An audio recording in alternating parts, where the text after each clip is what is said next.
사무엘상 강의 48번째 시간으로 미움에 사로잡힌 자라는 제목으로 말씀을 보겠습니다. 미움이라고 하는 감정은 아주 강력한 감정입니다. 그렇기 때문에 이 미움을 통해서 우리는 인간이 어떤 존재인가를 더 잘 알 수 있습니다. 왜 이렇게 미움이 강력한 감정인가요? 바로 하나님의 생명을 우리가 얻지 못하기 때문에 하나님의 사랑이라고 하는 속성과 가장 반대되는 모습이 우리 영혼을 지배하기 때문에 나타나는 결과가 바로 미움이기 때문이죠. 하나님의 생명이 우리 안에 충만하다면 그 생명의 충만함으로 말미암아 우리는 반드시 사랑하는 삶을 살게 되어 있습니다.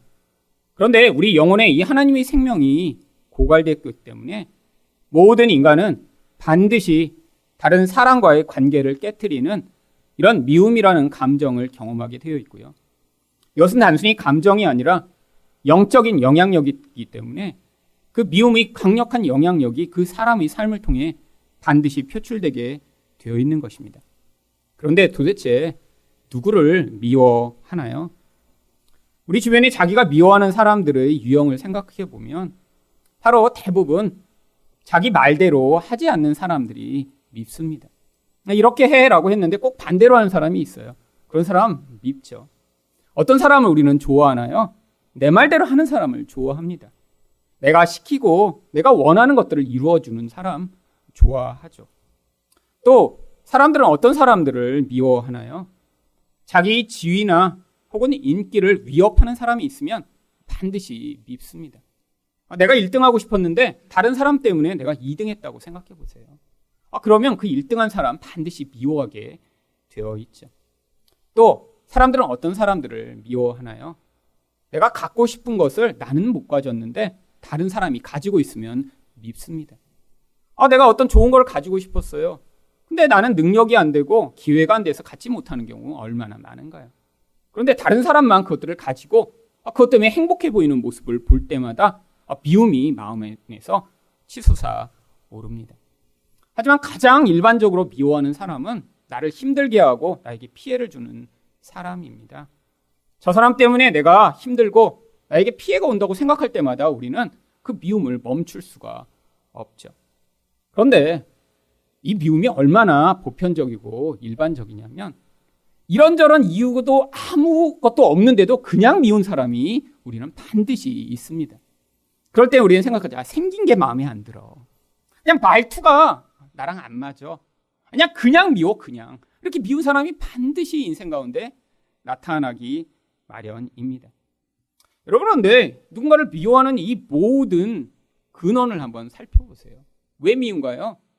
나의 뜻, 나의 이익, 나의 생각, 나의 욕망을 누군가가 방해하며 그 사람 때문에 불편을 겪을 때 미움이라는 그 강력한 힘이 나타나게 되어 있는 것이죠. 결국 이 미움은 사울이라고 하는 옛사람의 가장 근원적 속성인 자기 중심성이 만들어내는 그런 보편적인 모습인 것입니다. 우리 안에 이 사울과 같은 속성, 자기의 욕망과 두려움에 매여 있는 속성이 강하면 강할수록 그래서 그 사람의 인생을 통해 내 뜻과 내 생각과 내 욕망이 좌절되는 경우를 경험할 때마다 주변에 있는 사람들을 향해 이 무서운 미움을 표출하게 되어 있는 것입니다. 그런데 이 미움이 단순히 감정이 아니라고 말씀드렸죠. 영적인 하나님의 사랑과 반대되는 영적 힘이기 때문에 이 미움이 우리 영혼 안에서 표출돼 나오면 이 미움은 그 사람을 사로잡기 시작합니다. 영적 노예가 되는 것이죠. 그래서 이 미움에 사로잡힌 사람을 보면 자기 자신은 자기에게 문제가 없다고 생각하지만 그 강력한 힘이 그를 지배하기 때문에 다른 사람들이 볼 때는 도대체 이해할 수 없는 그런 반응과 행동을 하게 되어 있습니다. 그러면 미움에 사로잡히면 어떻게 되나요? 첫 번째로 피해의식을 갖습니다. 6절 상반절 말씀을 보겠습니다. 사울이 다윗과 그와 함께 있는 사람들이 나타났다 함을 들으니라. 지금 다윗은 원래 자기와 함께하던 사람들과 모압으로 도망갔었습니다. 그런데 하나님이 선지자 갓을 통해 원래 있던 곳으로 가라라고 명령을 하시자 다윗은 그 말씀에 순종하여 다시 이스라엘로 돌아왔죠. 그런데 누군가 지금 그 상황을 사울에게 알려준 것입니다. 그런데 누군가를 미워하는 사람, 바로 이 사울과 같은 마음을 가진 사람은 자기가 미워하는 사람이 바로 주변의 존재만 해도 그 미움이 안에서 폭발적으로 영향을 미치고 나타나게 되어 있습니다. 사울 또한 마찬가지죠. 자기가 어떻게 할 수 없는 먼 곳으로 도망가 버렸다라고 할 때는 잠잠하다가 자기의 그런 땅 안에 다윗이 다시 나타났다는 소리를 듣자마자 마치 발작을 하듯이 지금 어떠한 행동을 하기 시작합니다. 그 첫 번째 행동이 바로 편가르기입니다. 7절 상반절입니다. 사울이 곁에 선 신하들에게 이르되 너희 베냐민 사람들아 들으라. 왜 신하들을 향해 베냐민 사람들이라고 이야기를 한 것일까요? 사울이 베냐민 지파 출신입니다. 바로 자기가 왕이 된 이후에 자기 지파들 출신으로만 자기 신하들을 삼은 것이죠. 바로 거기에서 그래서 그들에게 자기의 뜻과 자기의 욕망을 이루어줄 그런 사람들을 측근에 다 부른 뒤에 그들에게 어떤 혜택을 지금 주고 있는 것입니다. 근데 왜 이들을 향해 지금 신하들이라고 안 부르고 베냐민 사람들이라고 부른 것일까요? 너네들 내 편 맞지? 바로 내 지파 사람들을 이렇게 불렀는데 너네들 내 편 맞지? 라고 지금 그들에게 확인하고 있는 것이죠. 그런데 이렇게 편가르기를 할 때 가장 많이 사용하는 방법이 바로 인간이 가지고 있는 욕망과 두려움을 교묘하게 이용하는 것입니다. 바로 7절 하반절을 보시면 이새의 아들이 너희에게 각기 밭과 포도원을 주며 너희를 천부장 백부장을 삼겠느냐? 자, 나는 너희를 불러서 너희한테 지금 밭과 포도원을 줬어. 기억하고 있지? 또한 너희를 불러서 내가 너희한테 백부장도 삼고 천부장도 삼아줬어. 지금 너희도 이거 기억하고 있지? 그런데 나는 이렇게 너희에게 혜택을 줄 수 있지만 다윗은 그렇게 할 수 없어. 지금 누구 편인가 잘 생각해봐. 내 편에 붙어야지만 너희는 이런 이익을 얻을 수 있고, 그런데 만일 나를 배신하여 다윗 편에 서는 순간 너희가 가지고 있는 이 모든 지위와 모든 혜택을 다 잃어버리게 될 거야 라고 지금 사람들 앞에서 사람들이 가지고 있는 욕망과 두려움을 교묘하게 지금 자극하고 있는 것이죠. 지금 편가르기를 해야 되는데 지금 누구 편인지 잘 알 수 없습니다. 근데 지금 자기 측근에 그런 자기 혜택을 가지고 모든 사람들에게 자, 누구 편에 설 건지, 니네가 만약에 내 편에 서지 않으면 어떠한 불행한 일이 닥칠지 지금 잘 생각해봐 라고 사람들에게 이야기를 하는 것입니다. 그런데 지금 사울은 계속 불안한 거예요. 지금 자기 편에 사람들이 서지 않고 혹시라도 다윗과 함께 가면 어떻게 하지? 자기도 자기 자신을 잘 압니다. 자기처럼 미친 사람, 자기처럼 두려움에 사로잡힌 사람, 이상한 행동을 하는 사람들을 사람들이 좋아하지 않는다는 거 다 알아요. 근데 상관은 없습니다. 왜? 자기가 왕이니까요. 자기 손에 사람들의 이런 많은 이익을 좌우할 수 있는 권세가 있다는 걸 알기 때문에 지금 사람들에게 위협하면서라도 사람들을 자기 편에 끌어당겨 도망하지 못하도록 만들고 싶은 것이죠. 그런데 여전히 사람들을 의심하고 있습니다. 그렇기 때문에 8절 상반절에서 무엇이라고 이야기를 합니까? 너희가 다 공모하여 나를 대적하며. 지금 내 편 하나도 없다 이렇게 이야기를 하는 거예요. 그럼 왜 하필이면 사람들에게 너희가 다 나를 대적하고 있어 라고 이야기를 하는 거죠. 이 가운데는 두려움이 가득한 사람은 너희 내 편이 아니라 다윗 편이지? 그러면 그 가운데 아니에요 제가 사울에게 충성할게요 라고 하는 사람들이 나타날 테니까요. 두려움이 많은 사람들이 마음을 자극해서 결국 자기 편으로 더 많은 사람을 끌어당기고자 지금 협박하고 있는 것입니다. 여러분, 근데 사람들이 정말 다윗 편에 섰나요? 아니에요. 지금 사람들은 영문을 알지 못한 채로 그 자리에서 사울이 토해내는 그런 악을 보며 정말 어떻게 해야 될지 알지 못하는 상황이죠. 근데 지금 사람들을 자꾸 몰아가고 있는 거예요. 너희들 내 편이 되지 않으면 너희는 다윗 편이야. 나를 다 대적하고 있는 거야. 다 같이 지금 짜고 있지? 라고 사람들을 지금 어느 한편으로 몰아가는 것입니다. 그런데 이렇게 사람들을 몰아가면서 그들을 왜 자기 대적이라고 이야기를 하는지 8절 중반절을 보시면 이렇게 이야기를 합니다. 내 아들이 이새의 아들과 맹약하였으되 내게 고발하는 자가 하나도 없고. 아마 다윗과 요나단이 서로 언약을 맺은 것을 나중에 알게 되었나 봅니다. 그런데 그러고 나서 화가 나는 거예요. 아니 지금 이 다윗과 요나단이 서로 짜고 나서 나를 죽이려고 하는데 아무도 내게 그걸 고발을 안 했어? 그러니까 너희도 다 같은 편이야 라고 지금 싸잡아서 모두 다윗과 요나단 편, 자기 대적을 만든 것이죠. 그런데 이렇게 사울이 생각하는 자기를 죽이려고 한다는 그 대상들이 누군가요? 자기 아들이며 자기 사위입니다. 아니 자기에게 이익이 되지 않으면 자기 아들이건 자기 사위건 아니 자기 신하건 다 나쁜 놈들이며 나를 죽이려고 하는 그런 대적이라고 생각하게 된 것이죠. 이게 바로 피해의식입니다. 누군가 나에게 이익이 되지 않으면 다 내 적이에요. 나를 공격하는 사람이에요. 나를 죽이려고 하는 사람들이에요. 여러분 그런데 우린 다 알잖아요. 다윗이 정말 사울을 죽이려고 하나요? 여러분 요나단이 정말로 사울을 죽이려고 했나요? 아니 정말 신하들이 이 죽이려고 하는 다윗과 요나단과 지금 함께 공모하여 사울을 지금 이렇게 죽이려고 다 지금 계획을 가지고 있나요? 아닙니다. 근데 사울 혼자 지금 그렇게 생각하고 있는 거예요. 피해의식에 사로잡힌 거죠. 모두가 내 적이며 모두가 내 지위를 위협하고 있으며 나를 결국에는 패망시킬 거야 라고 자기 가까운 사람들, 그를 사랑하고 그를 도와주고자 하는 사람들까지도 이렇게 다 나쁜 놈을 만드는 이 무서운 미움의 힘이요. 여러분 자기 자신만 모릅니다. 주변 사람들은 지금 영문을 알지 못해요. 아니 아무도 다윗과 요나단과 공모한 적 없습니다.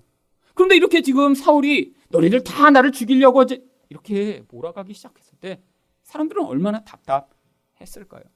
그런데 이 피해의식이 이 사울을 지배하자 사울은 그 생각에서 벗어날 수가 없습니다. 미움이 정상적인 판단을 방해하고 사람의 시선을 왜곡시켜 버리는 것이죠. 그런데 여기서 한층 더 나아갑니다.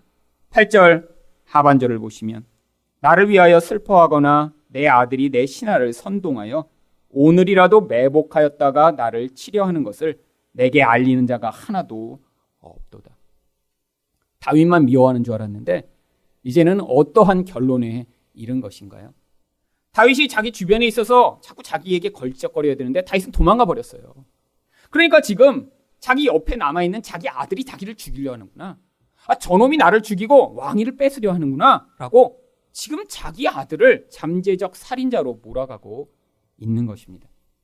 여러분 이게 바로 미움이 가져온 결과죠. 미움이 무엇을 만드나요? 현실을 왜곡해버립니다. 관계를 파괴해버려요. 주변 사람들은 아무도 사울을 죽이려고 하는 사람이 없어요. 그런데 심지어는 자기 아들까지도 자기를 죽이려고 한다라는 이런 생각에 사로잡혀서 정상적이고 객관적인 판단을 할 수 없는 상태로 몰아가기 시작합니다. 자기 빼고 주변 사람들은 다 알고 있어요. 사울이 도대체 왜 그러지? 아무도 안 그러는데 도대체 왜 그러지? 그런데 어떻게 할 수 없는 상황이죠. 여러분 이게 바로 우리 안에 있는 옛사람의 실체입니다. 미움의 힘이 얼마나 강력한지요. 이 미움이라는 내적 힘이 그 사람을 사로잡는 순간 우리는 모든 객관적이고 모든 정상적인 상황을 다 왜곡한 뒤에 자기 입맛에 맞는 대로 나에게 이익이 돌아오지 않고 나에게 원하는 것을 주지 않는 모든 사람들을 다 적으로 만들어버립니다. 두려움에 사로잡히는 거죠. 심지어 내 아들도 나를 죽이려고 해라는 그 두려움에 사로잡힌 모습이에요.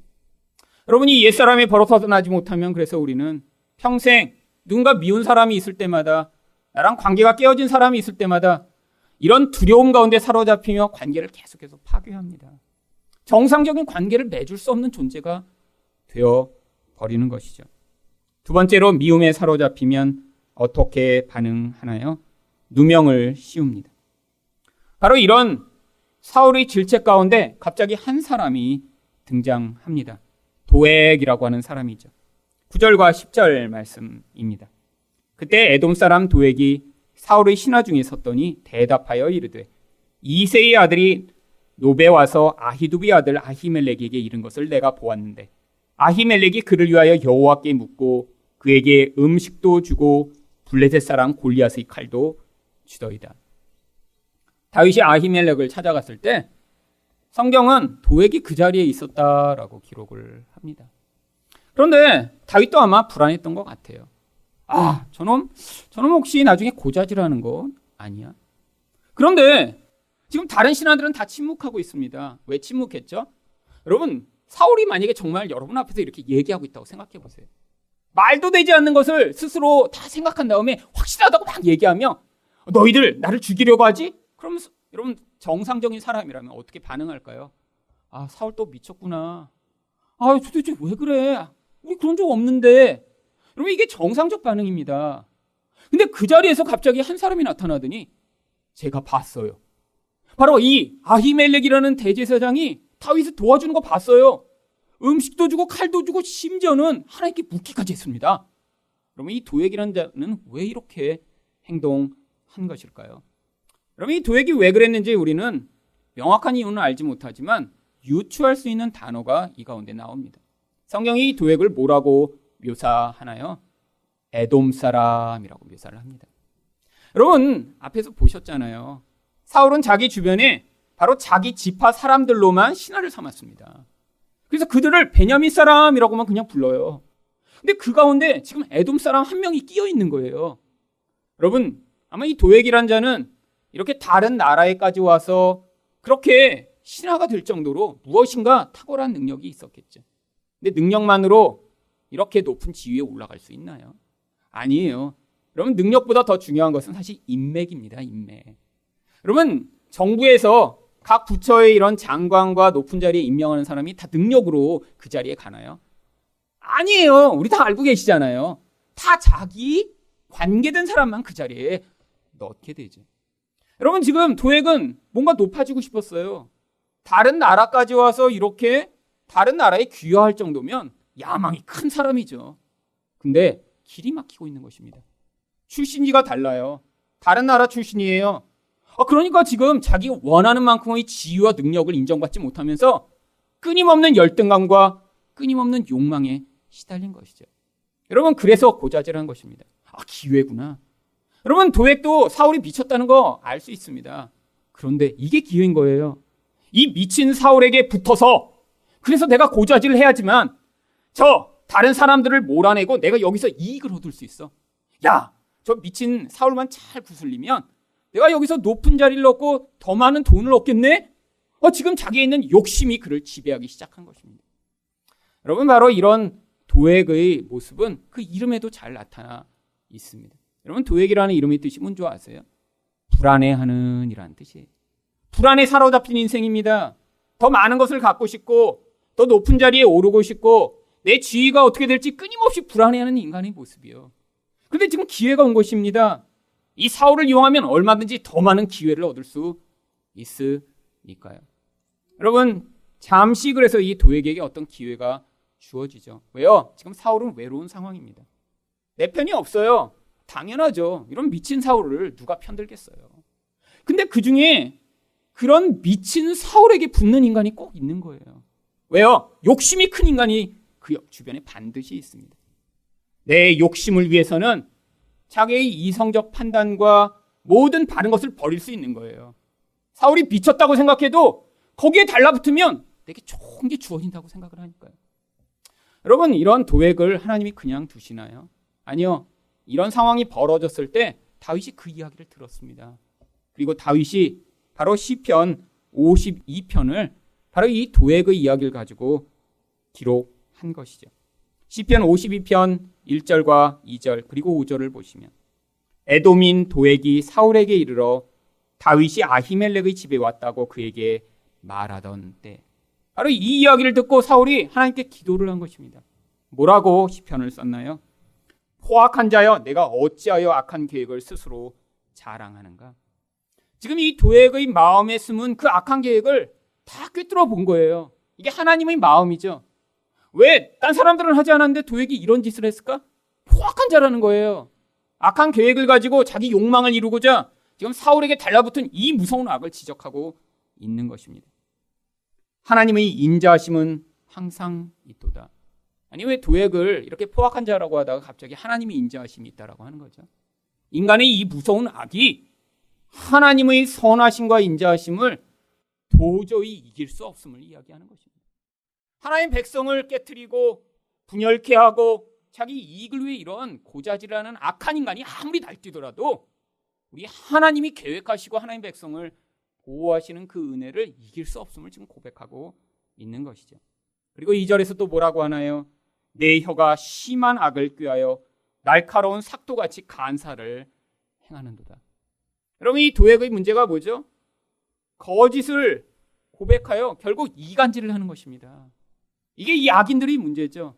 자기 이익을 위해 얼마든지 똑같은 상황을 이렇게 얘기하고 저렇게 바꾸어 결국 이런 사울과 같은 사람에게 달라붙어 자기 이익을 극대화하려고 객관적인 상황을 자꾸 변질시키는 것이죠. 그게 바로 간사라고 하는 것입니다. 그런데 5절에서 뭐라고 다윗이 노래하나요? 그런즉 하나님이 영원히 너를 멸하시며 너를 붙잡아 네 장막에서 뽑아내며 살아있는 땅에서 내 뿌리를 빼시리로다. 여러분, 세상에서는 이런 도액 같은 자가 승승장구하는 것처럼 보일 때가 많이 있습니다. 권력 있는 자의 자리에 붙어서 어떠한 자기 이익을 이루고자 이렇게 거짓말을 하며 그런 미친 것 같은 사람 곁에 달라붙어 자꾸 이간질을 해내는 이런 악한 인간이요. 여러분, 사울과 같은 사람 편이 없으면 되게 외로운 사람입니다. 그런데 꼭 무슨 일이 있나요? 사울 주변에 붙어서 거기서 자기 이익을 위해 이렇게 행하는 도액 같은 자가 반드시 있기 마련이죠. 여러분, 속담에도 있잖아요. 혼내는 시어머니보다 누가 더 밉다고요? 옆에서 이간질하는 시누이가 더 미운 거예요. 세상에는 사울만 존재하나요? 아니에요. 사울과 편이 된 도액들이 많이 있습니다. 여러분, 그런데 우리는 어떤 시각을 가져야 돼요? 그 편이 되고 싶은 욕구가 우리도 많아요. 왜? 이 사울이 힘을 가지게 되는 순간 우리도 두렵거든요. 그 사울이 우리 경제적인 것을 좌우하고 우리에게 미래에 불행을 끼칠 것 같은 힘이 있는 순간 우리에게도 두렵습니다. 그냥 미친 척하고 사울에게 붙을까? 이런 마음이 우리에게 자주 나타나는 거죠. 여러분, 그런데 바로 그 도액과 같은 자리에 서는 순간 무슨 일이 있다고요? 하나님이 그를 장막에서 뽑아내어 영원히 멸망시키신다고. 여러분, 눈에 보이지 않는 일입니다. 하지만 우리에게는 영적 시각을 갖기를 원하시는 거예요. 왜 시편에 이런 시편의 기록을 써놨죠? 눈에 보이는 세상에선 도액이 승승장구하는 것 같으니까요. 도액이 정말로 더 많은 이익을 가지는 것 같으니까요. 사람들에게 악을 끼치면서도 심판이 임하지 않는 것처럼 보일 때가 많으니까요. 근데 하나님이 경고하고 계신 거예요. 이런 도액과 같은 인생은 결국 멸망당할 그런 인생이라고요. 여러분, 도액의 이러한 고자질 때문에 어떤 일이 벌어졌나요? 왕이 지금 당장에 제사장들을 다 부른 것입니다. 11절 말씀입니다. 왕이 사람을 보내어 아히두브의 아들 제사장 아히멜렉과 그의 아버지의 온 집 곧 노베에 있는 제사장들을 부르매 그들이 다 왕께 이른지라. 여러분, 아히멜렉 혼자 부른 게 아닙니다. 제사장들을 다 불러요. 왜죠? 자기 편에 서지 않는 모든 자들을 다 자기 적으로 여기는 것이죠. 근데 이 아히멜렉은 지금 왜 불렀는지 모르고 영문을 모른 채로 지금 끌려옵니다. 사실 지금 다윗한테 이렇게 음식을 주고 칼을 주고 그를 위해 기도해 준 것이 그것이 정말 이렇게 잘못된 것인가요? 여러분, 제사장인데 배고픈 사람이 있어서 밥을 주고 칼이 필요하다고 해서 진짜 무기가 아니라 골리앗의 칼, 하나님이 은혜를 상기시켜 줄 수 있는 그런 기념품을 주고 제사장이니까 당연히 하나님께 기도하여 하나님 뜻이 무엇인가를 알려주는 이런 일, 아주 당연한 것 아닌가요? 근데 지금 사울은 어떻죠? 미움에 사로잡혔어요. 그래서 그 제사장들을 다 불러다가 지금 취조를 시작합니다. 뭐라고 처음에 이야기를 하나요? 13절 상반절입니다. 사울이 그에게 이르되 내가 어찌하여 이새의 아들과 공모하여 나를 대적하여. 자기를 돕지 않는 모든 자는 다윗과 공모하여 자기를 죽이려고 하는 자가 되어버린 거예요. 여러분, 이 시각이 왜곡되고 나니까 누명을 씌우기 시작합니다. 주변 사람들을 다 적으로 만들기 시작하는 거예요. 자기 편이 아닌 모든 자는 다 원수며 적입니다. 그뿐 아니에요. 13절 중반절을 보시면 그에게 떡과 칼을 주고 그를 위하여 하나님께 물어서. 여러분, 사실이죠. 사실이죠. 근데 어떤 사실인가요? 왜곡된 시각을 가지고 받아들인 사실이죠. 여러분, 떡도 주고 칼도 주고 기도해 준 건 맞지만 여러분, 이게 사울이 생각하는 대로 다윗과 편이 돼 사울을 죽이려고 한 것인가요? 아닙니다. 근데 지금 이런 이야기를 한 이유가 바로 13절 하반절에 나옵니다. 그에게 오늘이라도 매복하였다가 나를 치게 하려 하였느냐? 지금 사울 생각에는 이 다윗을 그때 떡도 주지 않고 칼도 주지 않고 하나님께 물어 기도해 주지 않았으면 이 다윗이 죽어버렸을 거라고 생각하는 거예요. 근데 네가 협조해서 지금 이 다윗이 어떻게 됐다는 거예요? 힘을 다시 얻어. 하나님의 은혜를 다시 받아. 나를 공격하도록 힘을 얻도록 네가 협조했잖아. 너만 아니었으면 다윗은 이렇게 지금 멀쩡하게 살아있지 못했어. 그러니까 네가 나쁜 놈이야. 지금 이 아히멜렉을 향한 이런 누명을 씌우고 있는 거죠. 여러분, 누군가 여러분한테 그렇게 누명을 씌우시면 여러분 어떻게 하시겠어요? 맞습니다. 제가 이렇게 공모하여 사실은 당신을 죽이려고 했습니다. 그럼 이렇게 어떻게 반응할 수 있나요? 그러면 그냥 객관적인 사실을 그래서 이야기합니다. 아히멜렉도 마찬가지예요. 너무 황당한 거예요, 도대체. 아니, 도대체 왜 나를 그렇게 얘기하세요? 그래서 뭐라고 이야기를 합니까? 14절입니다. 아히멜렉이 왕에게 대답하여 이르되 왕의 모든 신하 중에 다윗같이 충실한 자가 누구인지요? 그는 왕의 사위도 되고 왕의 호위대장도 되고 왕실에서 존귀한 자가 아니니까. 여러분, 지금 왜 이 이야기를 했나요? 지금 다윗의 한번 상황을 보세요. 왕이요. 다윗이 누구예요? 다윗은 정말 충실한 신하입니다. 아니, 그런 충실한 자가 어떻게 다윗이 사울을 죽이려고 하겠어요? 다윗이 누군가요? 당신 사위잖아요. 다윗이 누군가요?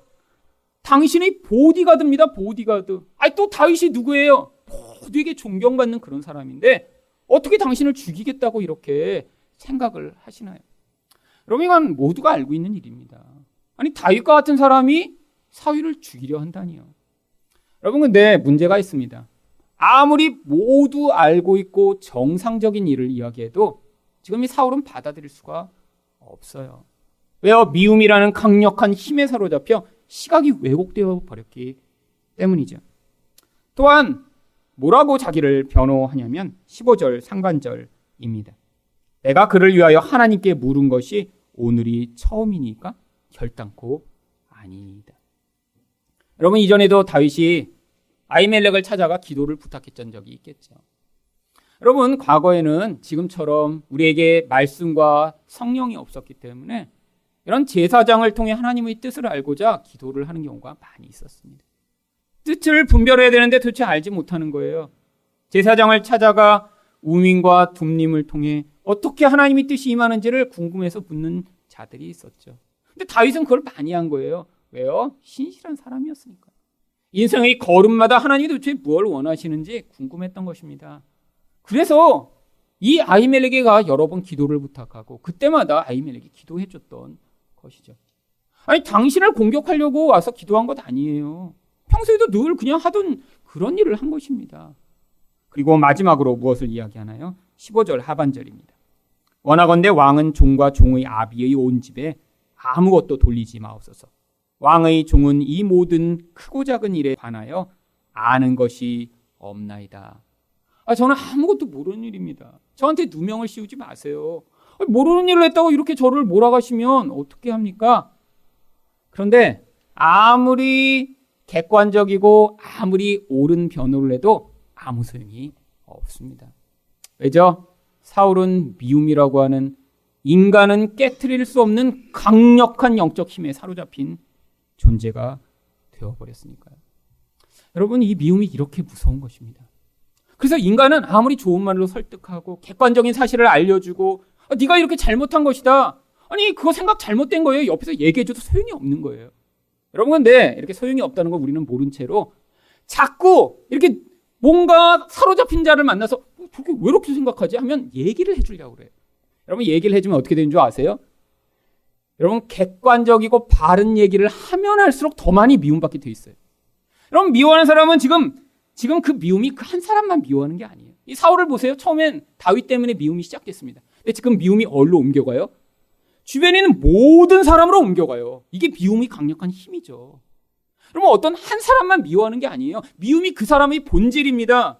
주변에 미워할 자들 지금 계속해서 그 에너지가 찾고 있는 거예요. 근데 옆에서 누가 객관적인 진실을 이야기해요? 그럼 너 잘 만났다. 이렇게 시작하는 거예요. 이렇게. 여러분, 그래서 이 미움은 하나님만 깨트리실 수 있습니다. 여러분, 인간이 인간의 이 무서운 미움과 상대할 수 없어요. 여러분, 아무리 바른 이야기를 해도 미움에 사로잡힌 자는 생각을 돌이키지 않습니다. 여러분, 그래서 여러분도 포기하셔야 돼요. 누군가 이렇게 미움에 사로잡혀서 옆에서 그거 아니잖아 라고 얘기하면 그래 잘 만났다 이놈아 하면서 그 사람은 이제 미워하기 시작하니까 그럼 뭐 하셔야 돼요? 하나님 살려주세요. 기도하셔야죠. 하나님 개입해 주세요. 은혜를 베풀어 주세요. 저 무서운 사울이 저렇게 악을 행하지 않도록 도와달라고 기도하시는 일을 하셔야죠. 여러분, 하나님이 개입하셔야 이 무서운 미움이 통제되고 하나님이 개입하셔야 그 무서운 미움에 사로잡힌 자가 그 미움으로부터 벗어날 수 있는 것입니다. 마지막으로 미움에 사로잡히면 어떻게 반응하나요? 심판을 합니다. 16절 말씀입니다. 왕이 이르되 아히멜라가 내가 반드시 죽을 것이요 너와 내 아비의 온 집도 그러하리라. 여러분, 우리가 누군가를 미워할 때 반드시 하고 싶은 일이 바로 뭔지 아세요? 심판입니다.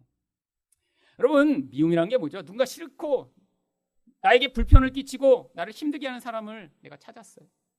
그 사람 때문에 힘듭니다. 그러면 힘들다, 힘들어 라고 끝나나요?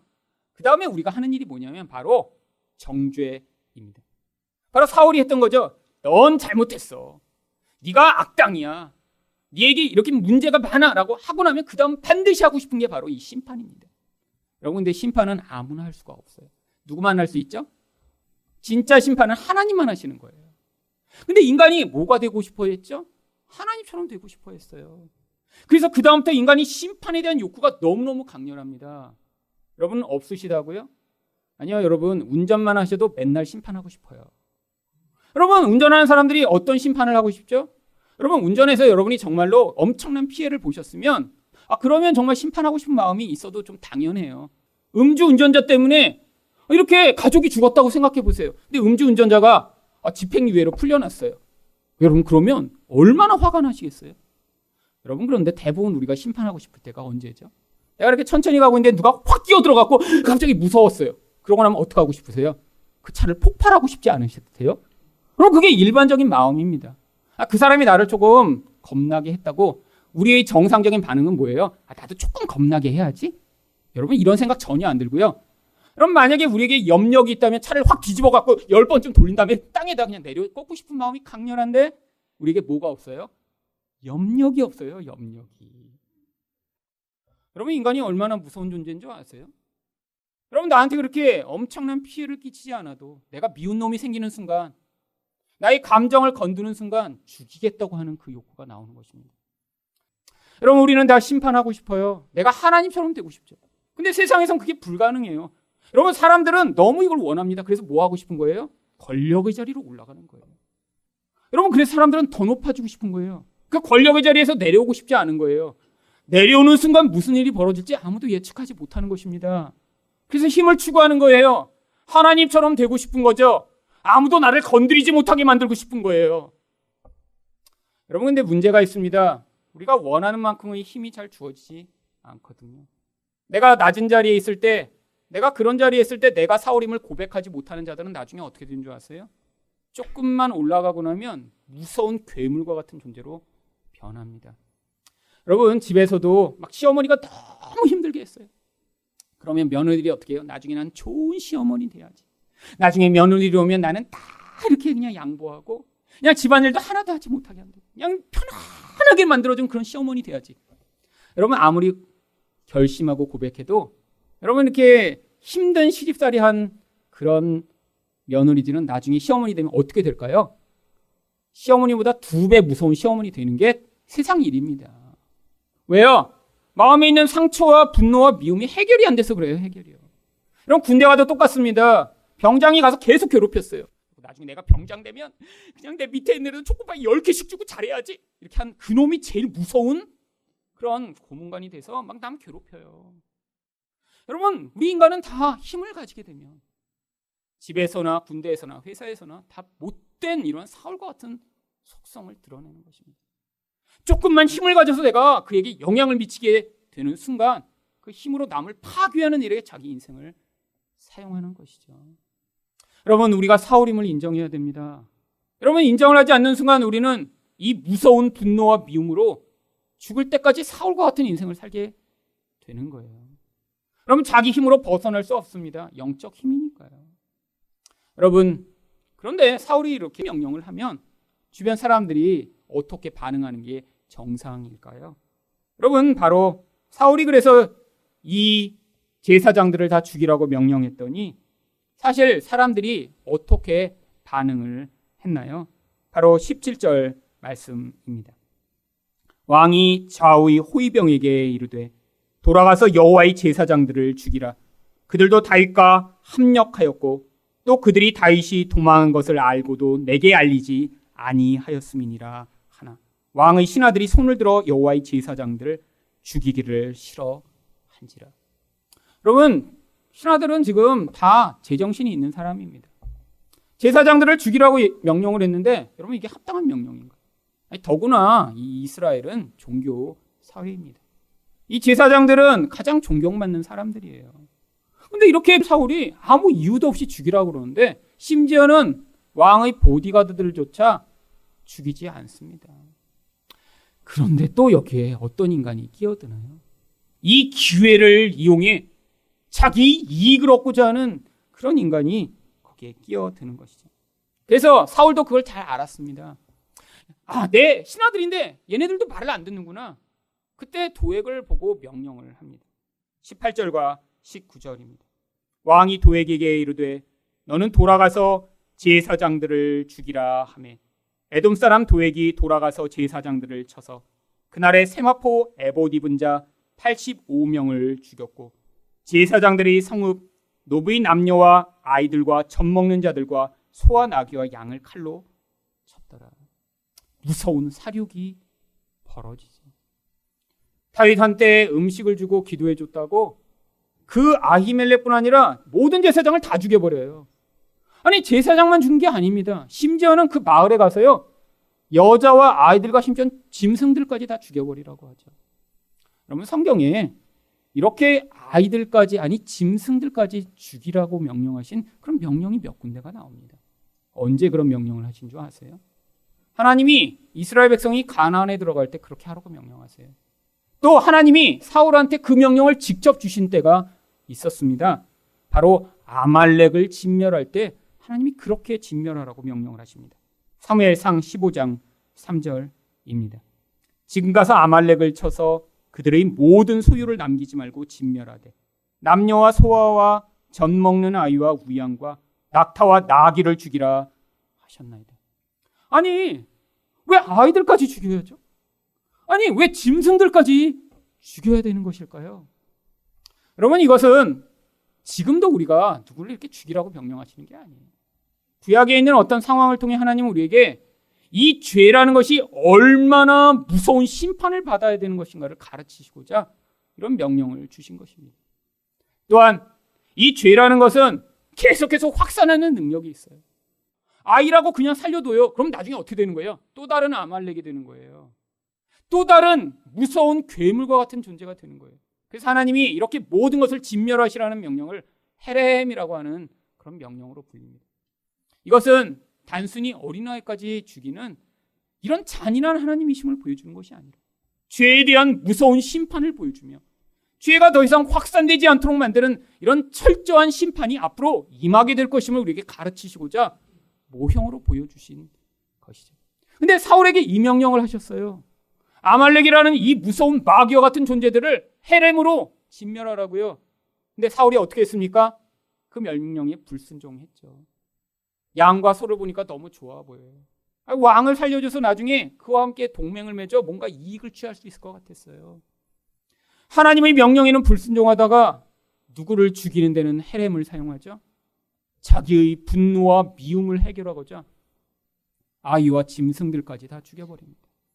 근데 이 모습이 어떤 모습이라고요? 우리의 모습이에요. 여러분, 우리 또한 똑같은 마음을 가지고 살아가는 사울이니까요. 내게 방해가 되고 내가 미운 사람이 있으면 다 죽여버리고 싶은 거예요. 세상에 나 혼자 살아남고 싶은 거죠. 나에게 이익을 가져다 주고 내 뜻에 부합한 사람만 살려놓고 내 왕국을 만들고 싶은 것이 바로 우리 안에 있는 무서운 사울입니다. 여러분, 여러분이 사울임을 인정하지 못하는 자는 여러분 인생 가운데 사울과 같은 힘에 사로잡혀 평생 살게 되어 있어요. 여러분, 이게 바로 은혜입니다. 여러분, 뭐가 은혜인 줄 아세요? 바로 다윗이라고 생각하던 여러분이 내가 사울입니다라고 인생 가운데 인정하게 되는 그 자리로 가게 되는 게 그게 은혜예요. 여러분, 사울을 보세요. 사울은 끝까지 자기가 사울임을 인정하지 않습니다. 자기가 미워하는 게 너무 당연해요. 그 미움을 힘을 가지고 있으니까 이런 무서운 방식으로 행사합니다. 여러분, 그런데 하나님이 은혜를 받은 자만 뭘 할 수 있나요? 그 무서운 미움의 자리에서 자신이 사울임을 인정하고 그 자아를 하나님께 고백하며 나올 수 있어요. 여러분, 하나님이 여러분에게 지금 요구하십니다. 뭘 요구하세요? 여러분, 성도에게 요구하시는 하나님의 명령이 도대체 무엇인가요? 여러분, 우리가 진짜 사울인지 아닌지 증명하는 여러분 명령이 신약에선 주어져 있죠. 무슨 명령으로 주어져 있나요? 원수를 사랑하라라는 명령으로 주어져 있습니다. 여러분, 원수를 사랑하려고 해보셨나요? 여러분, 이거 해본 사람만 압니다. 이거 불가능하다는 거 알아요. 여러분, 근데 왜 하나님이 이런 불가능한 명령을 하셨나요? 여러분, 그 불가능한 명령을 통해 우리 안에 있는 사울이 무엇인가 증명하도록요.